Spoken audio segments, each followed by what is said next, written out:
जिल्हा परिषदेच्या रणधुमाळीमध्ये आंबेगाव तालुक्यामधील 5 जिल्हा परिषद गटामध्ये घोडेगाव पेठ हा गट खूप चर्चेला जातो। त्याचं कारण असं आहे की या गटामध्ये माजी खासदार शिवाजीराव आढळराव यांचं वर्चस्व राहिलेलं आहे। या गटामध्ये शिवसेनेचे जिल्हा प्रमुख देवीदास दरेकर यांच्या अर्धांगिनी उभ्या आहेत। देवीदास दरेकर या मतदारसंघात काम करत असताना त्यांनी अनेक प्रश्न मार्गी लावलेले आहेत। त्या पेठ परिसरामध्ये सातगाव पठारावर घोडेगावमधून पाण्याची व्यवस्था केलेली आहे। विद्यमान आमदार दिलीप वळसे पाटील त्या ठिकाणी लोकांना पाणी पुरवायला कमी पडले, परंतु देवीदास दरेकर यांनी त्याच्यामध्ये ते यशस्वी झालेले आहेत। आता या गटामध्ये नेमकी व्यूहरचना कशी असणार आहे? 5 तारखेला राज्याचे उपमुख्यमंत्री एकनाथ शिंदे आंबेगाव तालुक्याच्या दौऱ्यावर येणार आहेत। विजयाची गणितं कशी असणार आहेत आपण समजून घेऊया। आपल्यासोबत शिवसेनेचे जिल्हा प्रमुख देवीदासजी दरेकर आहेत। दरेकर साहेब, जय महाराष्ट्र। जय महाराष्ट्र। आंबेगाव तालुक्यामध्ये जिल्हा परिषदेचे 5 गट आहेत। मागच्या वेळेला काय झालं आपण सगळ्यांनी पाहिलेलं आहे। यावेळेस कोणाची बारी लागेल? हे पहा, सर्वांना जय महाराष्ट्र। स्थानिक स्वराज्य निवडणूक, खरं तर ही निवडणूक म्हटल्यानंतर आपणा सर्वांना ज्ञात आहे, पायाभूत सुविधा या सर्व जिल्हा परिषदच्या माध्यमातून पंचायत समितीकडे येतात आणि पंचायत समितीच्या माध्यमातून गाव लेवल व ग्रामपंचायतच्या माध्यमातून विकास साधला जातो। ही संस्था अशी आहे, ही कार्यकर्ता नाही तर नेता बनवणारी फॅक्टरी जिल्हा परिषद आहे, पंचायत समिती आहे।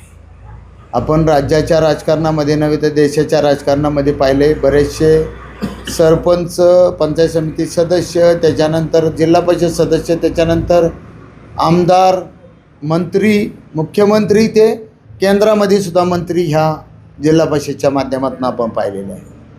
आंबेगाव तालुक्याच्या बाबतीत जर बोलायचं झालं तर 5 जिल्हा परिषद गट आंबेगाव तालुक्यामध्ये येत आहेत।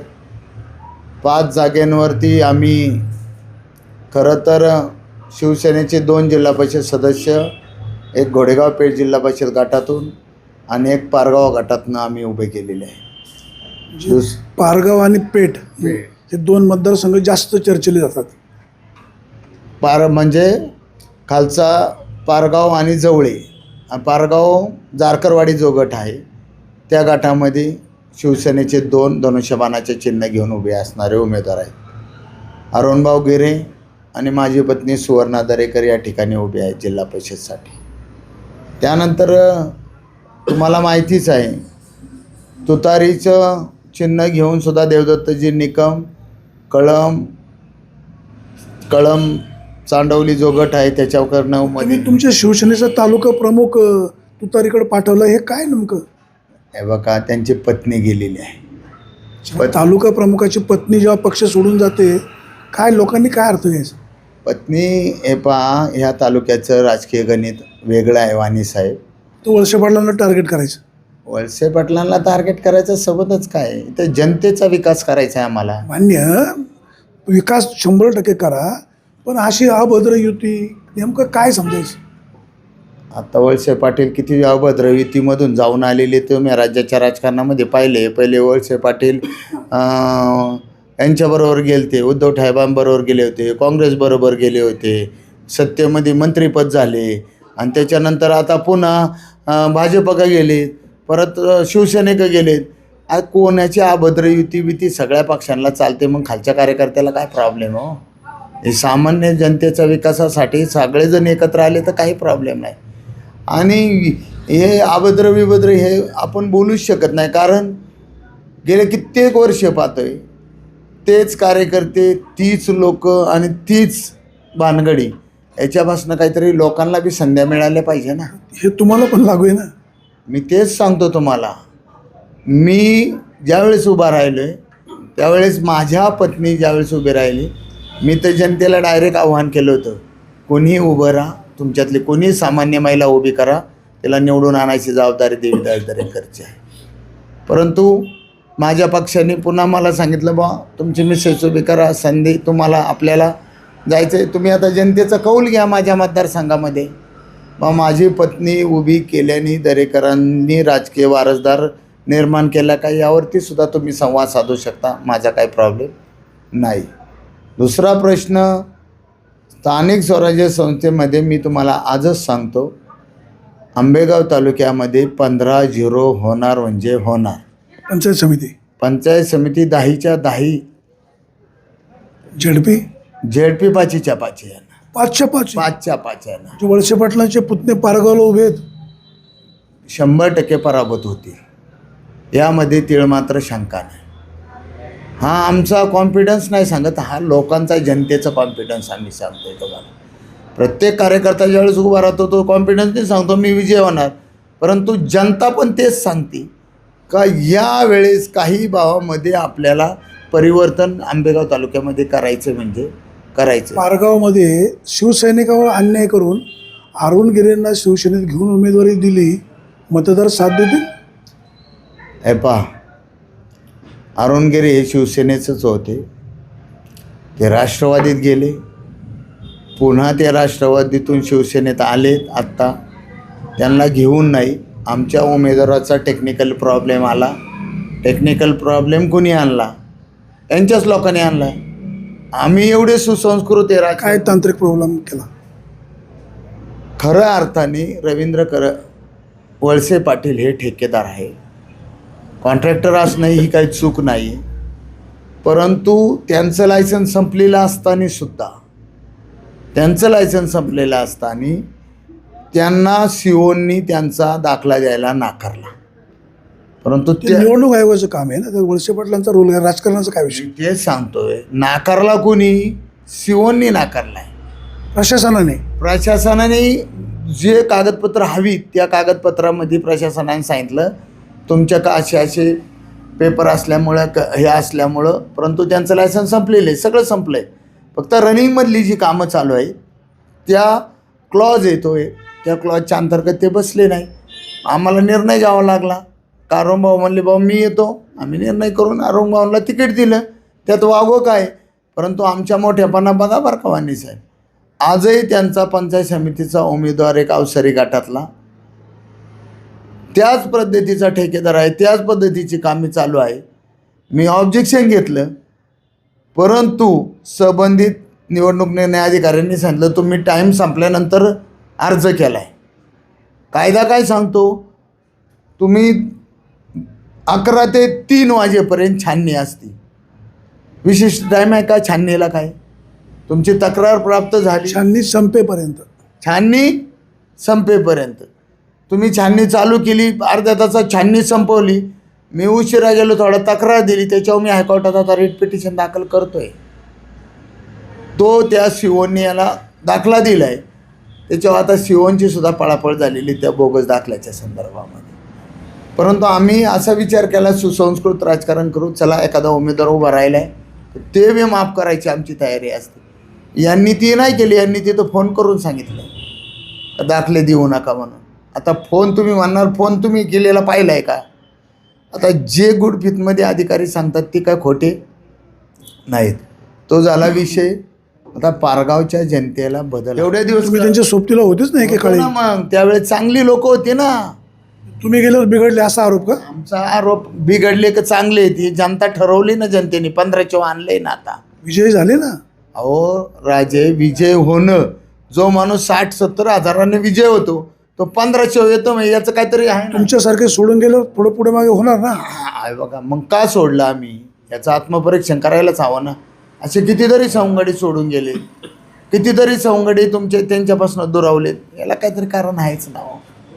आता त्यांच्यावरती बोलून आपल्याला हे करायचं नाही. परंतु ही जिल्हा परिषद पंचायत समिती आम्ही खऱ्या अर्थाने तुम्हाला सांगतो विकासाचा मुद्दा घेऊन आम्ही जाणार आहोत. ह्या राज्याचे उपमुख्यमंत्री आदरणीय एकनाथजी शिंदेसाहेब आमच्या सर्व कार्यकर्त्यांना बळ देत आहेत. त्यांनी स्पष्ट भाषेत सांगितलेले का काही भावामध्ये आपले शिरूर लोकसभा मतदारसंघातनं उमेदवार जास्तीत जास्त निवडून गेले पाहिजे. त्या दृष्टीने आम्ही सगळे प्रयत्न करून 24 सीटं उभी केलेली आहे शिवसेनेची शिरूर लोकसभा मतदारसंघामध्ये. परंतु आजच्या मितीला मी तुम्हाला सांगतो 20-1 सीटं आमची निवडून परफेक्ट येतील. जुन्नरला काय परिस्थिती आहे? जुन्नरला सुद्धा निवडून येणार ना, 8 पैकी 8. हे बघा, एखाद दोन इकडे तिकडे होतच असतात. असं काही कोणी काय पार उराने वाळू रागडायची काही गरज नाही. एखाद दोन इकडं तिकडं होतील, पण 100% शिवसेना निवडून तिथे येणार. बहुमताने जास्त सदस्य निवडून येतील. जास्त सदस्य निवडून येतील. दुसरा विषय, आंबेगाव तालुक्यातल्या संदर्भात तुम्ही सांगितलं का बा हा मतदारसंघ हाय व्होल्टेज झाला आहे किंवा ह्या मतदारसंघामध्ये यांचं प्राबल्य आहे, हा मतदारसंघ त्यांचा आहे. परंतु तुम्ही जे म्हणताय त्याला मी तुमचं जरा तुमच्या वाक्याला चुकीचं नाही म्हणत, पण तुमचं थोडं खंडन करतो. हा मतदारसंघ स्वर्गीय रमेश नाना गाडे यांच्या रूपाने पहिला जिल्हा परिषद सदस्य पुणे जिल्हा परिषदचा पुण्यामध्ये झालेला आहे. त्यावेळेस आढळराव पाटील होते का? नव्हते. त्याच्यानंतर या मतदारसंघामध्ये वादळं खूप आली, खूप वादळं गेली, पण हा मतदारसंघ कायमस्वरूपी शिवसेनेच्या बाजूनेच राहतो. मग ह्या मतदारसंघामध्ये प्रत्येक शिवसैनिक हा जिल्हा परिषदचा सदस्य असतो.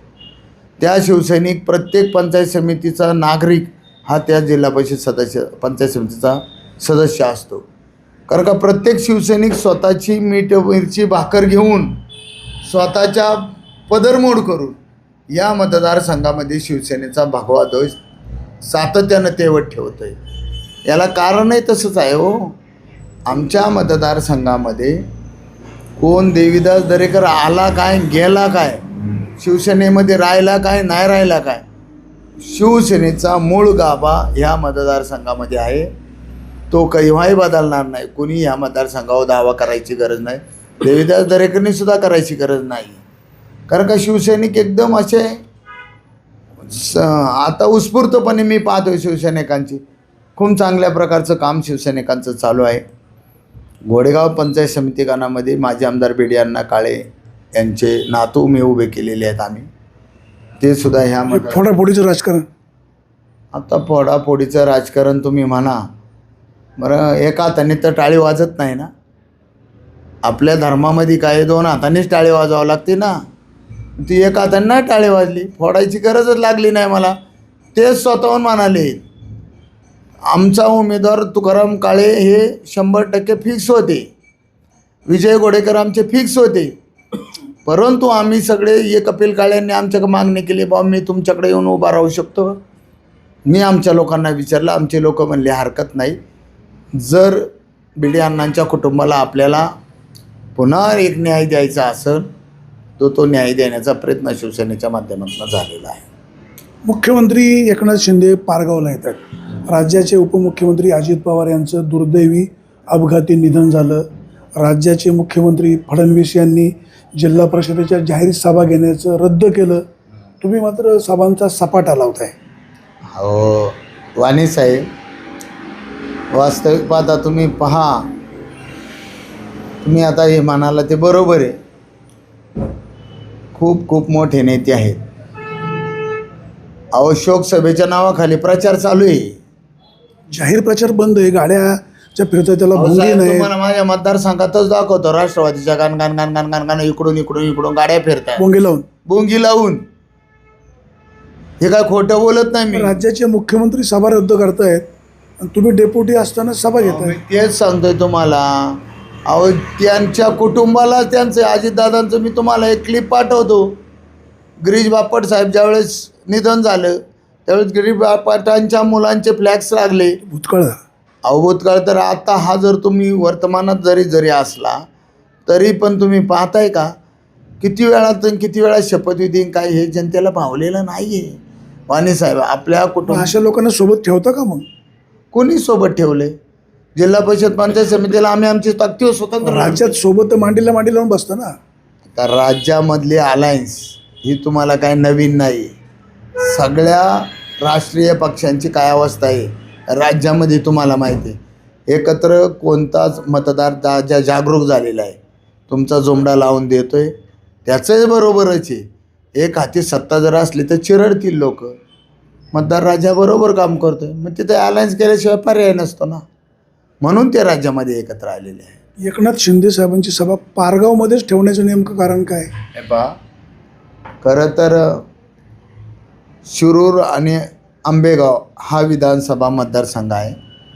साहेबांनी प्रत्येक तालुक्याला एक एक सभा द्यायचं कबूल केलं. त्या सभेच्या निमित्तानं सभा घोडेगावला घ्यायची का सभा पारगावला घ्यायची याच्यावरून सुरुवात झाली. तर मी त्यांना म्हणालो माझ्या मतदारसंघामध्ये घेण्याऐवजी तुम्ही पारगावला घ्या. तिकडून डॉक्टर पोकळ्यांचा डॉक्टर पोकळे शिवसेनेच्या धनुष्यबाणावर उभे आहेत. अरुण भाऊ आहे, मलाही मध्य होईल, डॉक्टर पोकळ्यांना मध्य होईल. मध्यभागी आपण सभा घेऊ. तिन्ही मतदारसंघाच्या वतीने ती सभा त्या ठिकाणी आहे. सेंट्रलाइज आम्ही केलेलं आहे म्हणून त्या ठिकाणी पारगावला सभा गेलेली आहे. अरुण गिरे, डॉक्टर पोकळे शिवसेनेमध्ये आले. शिवाजीराव आढळराव यांनी सुद्धा शिवसेनेमध्ये यावं असे तुमचे पण प्रयत्न सुरू होते. नेमकी अडचण काय झाली? तर राजकारणामध्ये माणूस अपेक्षेशिवाय जगूच शकतो का हो? पण त्यांच्या काहीतरी अपेक्षा माशी शिंकली कुठे? अपेक्षा काय पूर्ण झाल्या नाहीत असं मला प्रथमदर्शनी काय अपेक्षा होत्या? आता त्यांना पुढचे शब्द हवेत. पुन्हा लोकसभा. आता ते मी कसं सांगू? ते म्हणले तुम्ही मध्यस्थी करत होते, तुम्हाला सगळं माहिती ना. ते म्हणाले माझी पुढची चर्चाच काय झाली नाही आमदार खासदारकीची, त्यामुळं मी कशाला लगेच निर्णय घेऊ. आणि याही पलीकडं तुम्हाला सांगतो ते काय म्हणतात मी शिंदे साहेबांच्या कुटुंबातला माणूस आहे. मग कुटुंबात त्यांना मध्यस्थीची गरज लागते का हो? नाही लागत. शिंदे साहेबांचे लोक म्हणतात आढळराव प्रचार चालू करा आणि मग नंतर बघू. आता ते राष्ट्रवादीमध्ये स्टार प्रचारक आहे, त्या पक्षात राहून शिवसेनेचा प्रचार करायचा आणि मग पाहू. ही कुठली रणनीती? तेच सांगतोय तुम्हाला. हे स्वतःहून गेले होते त्यांच्या बांगल्यावर. त्याचा साक्षीदार देवीदास दरेकर आहे. राज्याचे उपमुख्यमंत्री जाऊ शकतात ना, ते म्हाडाचे जिल्ह्याचे प्रमुख आहेत. तुम्ही तिथं चर्चा ही केली ना, मला पक्ष प्रवेश आतमध्ये चर्चा काय झाली तुम्हालाच माहिती. तेच सांगतोय तिथं चर्चा जी झाली, मी जिल्हा प्रमुख मला विचारण्यात आलं का बाबा असं असं आहे, असं असं करायचं आहे, तुमचं काय मत आहे? मी म्हणलं घ्या. त्यांचा जनसंपर्क जो पूर्वीचा होता, प्रत्येक मतदारसंघामध्ये त्यांच्याकडं लोक आहेत, त्यांचा फायदा आपल्या पक्षाला होईल. माझी प्रामाणिकपणेची भूमिका मी मांडली. जुन्नरच्या आमदारांनी विरोध केला अशी माहिती कळते. आता कोणी काही बी सांगतो. सोनवण्यांचा पाठिंबा आहे घ्यायला. सोनवण्यांचा पाठिंबा तो त्यांना विचारावा लागेल ना आपल्याला. जिल्हा प्रमुख आहात. नाही ना, मी तुमच्या मनात काय चालले मी तुम्हाला केव्हा विचारील? ज्यावेळी तुमचा विषय माझ्यासमोर आल्याच्या नंतर विचारेल ना का बाबा वाणी साहेब ह्या विषयाच्या संदर्भात तुमचं मत काय. जर तो विषय मला त्यांना विचारायला सांगितलं नाही तर मी बळच कशाला विचारायला जाऊ ना. जिल्हा प्रमुख शिफारस करतो म्हटल्यावर बाकीच्या गोष्टी आपोआपच. जिल्हा प्रमुख शिफारस कशासाठी केली का आढळरावांना घेतल्याने शिवसेनेची जिल्हा परिषद सत्ता यायला अजून सोपी होईल यासाठी मी त्यांची मागणी केली. माझी मागणी वास्तवात खरी आहे आणि आता त्यांच्या काही मागण्या पूर्ण न झाल्यामुळे ते नाही आले तरी आमचे शिवसैनिक ताटमानी लढायला तयारच आहेत. आपल्यासोबत होते शिवसेनेचे जिल्हा प्रमुख देवीदास दरेकर. दरेकर साहेब, सॉरी, एक प्रश्न उशिरा आठवला म्हणून घेतो. तुम्ही मध्यंतरी भीमाशंकरच्या पुजाऱ्याला मारहाण केली. वास्तविक तुम्ही कायदा हातामध्ये घेतला. खरं तर मी सर्व मतदारांना आव्हान करतो. पहिलं तुम्हाला माझं सांगतो, आदरणीय राज्याचे उपमुख्यमंत्री आदरणीय एकनाथजी शिंदेसाहेब 5 तारखेला आपल्या आंबेगाव तालुक्यात येत आहेत. जिल्हा प्रमुख म्हणून मी आपणाला सर्वांना निमंत्रित करतो. सगळ्यांना आग्रहाचं निमंत्रण देतो की साहेब ठीक 11 वाजता पारगाव या ठिकाणी 5 तारखेला येणार आहेत. 11 वाजता सभा चालू होईल पारगावला, म्हणजे शिंगवे पारगाव या ठिकाणी ही सभा आहे. सर्व कार्यकर्त्यांनी वाजत गाजत ढोल ताशांच्या गजरामध्ये आदरणीय शिंदेसाहेबांचं स्वागत करूया आणि पुन्हा एकदा या आंबेगाव तालुक्यावरती भगवं तोरण आपण फडकूया. म्हणून सर्वांनी उपस्थित राहावे ही मी आपणा सर्वांना नम्र विनंती करतो. तर भीमाशंकरच्या पुजाऱ्याचा विषय काल जुना झाला आहे. तुम्ही कसे म्हणले? जुना ठीक आहे, पण तरी पण कायदा हातामध्ये घेणे जिल्हा प्रमुखाला शोभत नाही ना. आता कसं आहे माहिती आहे का वाणी साहेब, यावरती तुम्ही कमेंट पाहिले असतील. मी मारहाण केली 12/12/2025 हा प्रकार झाला. प्रकार चूक कोणाची होती? स्पष्ट अध्यक्ष आणि अध्यक्षाच्या भावांनी तिथल्या अजून 4-5 लोकांनी माझी माफी मागितली का बाबा आमच्या माणसाने तुम्हाला वाईट बोलायला नको होतं, तो वाईट बोलला. आणि त्यांनी स्पष्ट भाषेत जे सिक्युरिटी होती तिला सांगितलं बाबा यांचे पैसे आलेत का. तर मी पैशापासून काही झालंच नाही, पण तो डायरेक्ट मला म्हणायला लागला तू बाहेर निघ पहिल्या मंदिराच्या. शिवसेना स्टाईल दाखवून दिली. स्टाईल दाखवलीच नाही. मी विनंती केली वारंवार, बाबा रे तुला हात जोडून विनंती करतो, तू जरा शांत बस, मला आरती घ्यायची वेळ आलेली आहे. देवाच्या दारात काही शांत. तो काय पुढच्या डब्यात असल्यामुळे त्याने ऐकण्याच्या अगोदर तोंडाने बोलले, नंतर तोंडात वाजवली. नाही तोंडाने. मग कशाने बोलतात? कशाने? कानाने बोलतात का कोण? तोंडानेच बोलणार ना. म्हणजे अगोदर प्रेमाने बोलले, ऐकलं नाही, मग कानाखाली दिली. ऐकायचा सबतच येत नाही ना. मग त्यांना मी काय म्हणलं, तुम्ही शांतीला दारा. तो लगे म्हणे बाहेर निघा बाहेर निघा बाहेर निघा. अरे बाबा हो जरा थांब, मला पाया पडू दे, मला आरती घेऊ दे. ते वेगळ्या भाषेतच ते ब्राह्मण काका ते बोलायला लागले. शेवटी माणूस आहे, तुम्हाला वाणी साहेब खूप छळल्यानंतर त्याचा उद्रेक होतो. सहनशीलतेचा अंत झाला. आता तुम्ही कसं सहनशीलतेचा अंत झाला. पुन्हा त्याला प्रेमाने अरे बाबा तू असं का करतो, तू कोण, बाहेर निघ म्हणला परत. त्याच्यावर ते अंत झाला. त्याच्यावर त्यांच्याच लोकांनी पहिली क्लिप पाहिली, दरेकर चुकलाय का, आमचा माणूस चुकलाय, त्यांचा माणूस चुकला, त्यांनी दिलगिरी व्यक्त केली, माफी मागितली, विषय संपला. परंतु नंतरच्या कालखंडामध्ये 1 तारखेला कारखान्याचे व्हाईस चेअरमन प्रदीप वळसे पाटील गेले भीमाशंकरला. त्यांना तिथल्या जालिंदर कौदरे म्हणून आहेत पुजारी, त्यांनी ती क्लिप दाखवली. आणि मग त्याच्यावरती अख्खे महाराष्ट्रातली मीडिया त्या दिवशी घोडेगावला आली. त्याला मी म्हणलं काय झालं, एकदम मीडिया इकडे घोडेगावला आली. हे मिशन फत्य करायला सांगा हो वाणी साहेब. तुम्हाला आज मी 2 दिवस फोन करतोय, तुम्ही आलात का वेळेत? नाही आला ना. Busy schedule. महाराष्ट्राची इलेक्ट्रॉनिक मीडिया बरोबर ही देवीदास दरेकरचे शब्द येईल का लगे एका दिवसात 10-12 channel, main channel, TV9, IVN जे असतील ते. मग हे कोणाच्या शब्दावाले? स्वतः साहेबांनी फोन केला, यांना सगळ्यांना बोलून घेतलं. मला राजकीय हेतूने बदनाम करण्याचा प्रयत्न होता, तो प्रयत्न त्यांचा असफल झाला. नंतर आता कुठं भीमाशंकरचं नाव येतं आहे का? आलं का कुठं नाव? त्याच्यानंतर मी 5 वेळा भीमाशंकरला गेलो. लोक खुश आहेत. मंदिर शासनाच्या ताब्यात जाणार, त्याचं काय झालं? एवढ्या 1-2 महिन्यामध्ये मंदिर हे शासनाच्या ताब्यात जाईल याची तुम्हाला 100% शाश्वती देतो मी. सगळ्या प्रकारचं प्रक्रिया असती ती पूर्ण करायचं काम चालू आहे. 100% मंदिर शासनाच्या ताब्यात जाईल म्हटल्या जाईल. आपल्यासोबत होते शिवसेनेचे जिल्हा प्रमुख देवीदासजी दरेकर, त्यांच्या पत्नी घोडेगाव पेठ मतदारसंघात उभे आहेत. आंबेगाव तालुक्यातील 5ही जिल्हा परिषद गट जिंकणार आणि 10 पंचायत समितीच्या गणामध्ये आमचीच बाजी लागणार असा त्यांचा दावा आहे. मतदारांना कोणाला स्वीकारायचं नाकारायचं अधिकार तुमचा आहे. जो कामाचा आहे, तुमच्या सुखदुःखामध्ये सहभागी होईल त्यालाच निवडून द्या.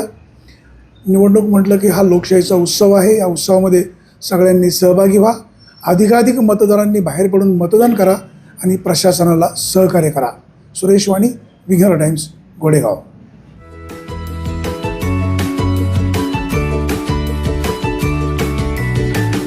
बातम्या शेतीच्या, बातम्या मातीच्या, बातम्या अन्यायाच्या, गुन्हेगारीच्या,